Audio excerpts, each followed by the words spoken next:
Mga kababayan, lalong-lalo na sa mga DDS, simula nung nagkaroon ang Pilipinas ng presidente, pangulo, na ang ugali ay parang nasa tambay sa kanto. Napakahilig magmura, minumura ang Amerika, minumura ang Diyos. Simula nun, napakarami ng mga Pilipino, lalo na yung mga DDS, na walang respeto. Walang mga respeto. Tayong mga Pilipino, nakilala tayo na mataas ang respeto.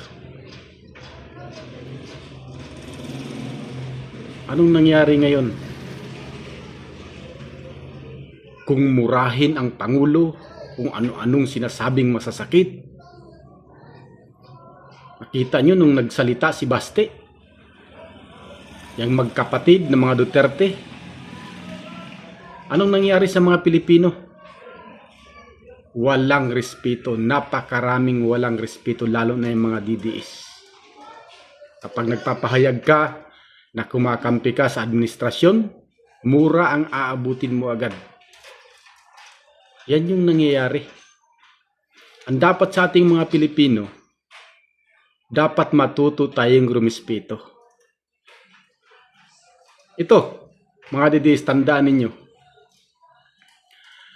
Lagi niyong sinasabi, lagi kong naririnig yan sa social media na sinasabi ninyo, na si Sara ay sigurado na maging Pangulo sa 2028. Si Sara ay napakalakas.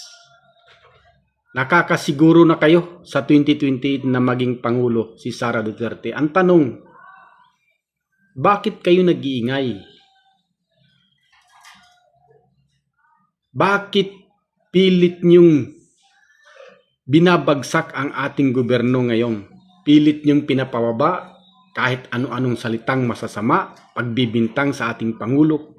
Kung talagang totoo na sigurado na si Sara, bakit hindi kayo manahimik at hintayin na lang natin ang 2028? Dapat matuto tayong rumispeto kung sino yung presidente ngayon. Hintayin natin. Hintayin ninyo. Kung talagang nakakasiguro kayo na si Sara Duterte ay siya na yung magiging Pangulo sa 2028.